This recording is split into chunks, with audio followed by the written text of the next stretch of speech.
স্বভাবতই যুবকদের ভিতরে ঈমান আছে, বরং বৃদ্ধদের চেয়ে অনেক বেশি আছে। যদিও আমরা বৃদ্ধরা জেনারেশন গ্যাপের কারণে যুবকদের ছোটখাটো অন্যায়কে বড় দেখি, ছেলেপেলের সব নষ্ট হয়ে গেছে। কিন্তু আমাদের সময়ে আমরা যে পরিমাণ খারাপের ভিতরে যে পরিমাণ খারাপ ছিলাম, সে তুলনায় যুবকরা অনেক ভালো আছে। কিন্তু তারা ভালো থাকতে পারছে না, থাকতে চায় থাকতে পারে না, থাকতে চায় থাকতে পারে না।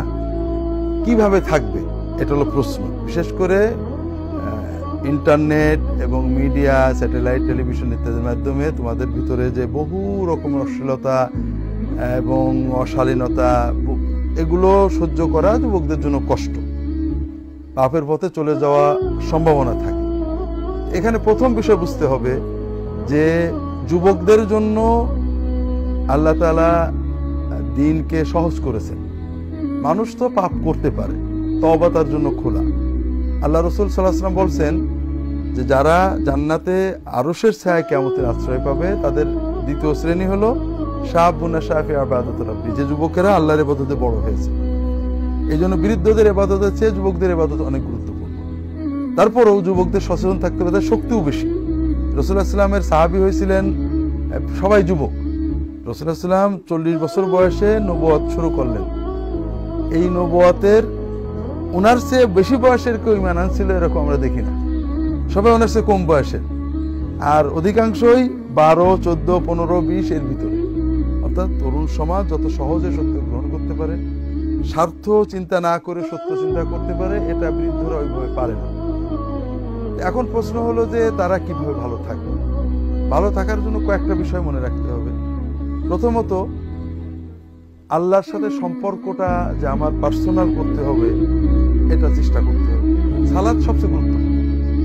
সালাতটাকে যদি যুবকরা বুঝে পড়তে পারে, সেজদায় যে ভালোভাবে আল্লাহকে দোয়া করতে পারে, আল্লাহর সাথে কথা বলার অনুভূতিতে 5 ওয়াক্ত সালাত আদায় করতে পারে, তাদের ভিতরে শক্তি আসে, পাপ থেকে বেঁচে থাকার শক্তি অর্জন। দ্বিতীয় হলো যে সহবত, যেটা বলে সাহচর্য, ভালো মানুষদের কাছে যাওয়া, যাদের কথা ঈমান উজ্জীবিত হয়, এটার দিকে খেয়াল রাখতে হবে। তৃতীয় হলো যে পাপ করে ফেললে বসিয়ে না রাখা। আমি তো পাপ করতেই থাকবো, এখন আর তওবা করে লাভ নেই, এটা চিন্তা না করে প্রত্যেকটা পাপের পরেই দ্রুত তওবা করা, যে আল্লাহ অন্যায় করেছে আর করবো না। মনে নিয়ত করতে আর করবো না, এটা চিন্তা করবে না, করবো না বলে তো রাখতে পারবো না, কাজে এখন আর তওবা করে লাভ নেই, অত দূরে চিন্তা করে আল্লাহ আমি নিয়ত করছি আর করবো, এবং এই নিয়তটা দৃঢ় করতে হবে। এরপরে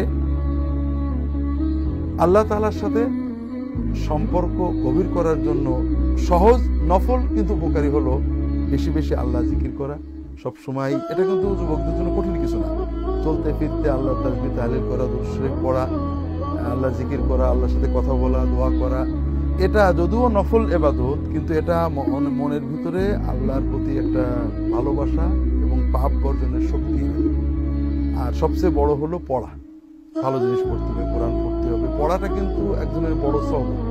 একজন আলেমের কাছে বসে তুমি আলেমের সওয়াব পেলে, আর কোরআনের সাথে বসে স্বয়ং আল্লাহ তাআলার সওয়াব পেলে, যদি কোরআন তুমি বুঝতে চেষ্টা করো। হাদিস পড়া মানে রাসূলুল্লাহ সাল্লাল্লাহু আলাইহি ওয়াসাল্লামের সহবতে থাকা, এগুলো বাড়াতে হবে। এগুলো করলে আল্লাহ দিলে আল্লাহর পথে আসতে থাকবে। কিছু পাপ হবে, ভুল ভ্রান্তি হবে, সঙ্গে সঙ্গে তওবা করবে। এভাবে যুবকেরা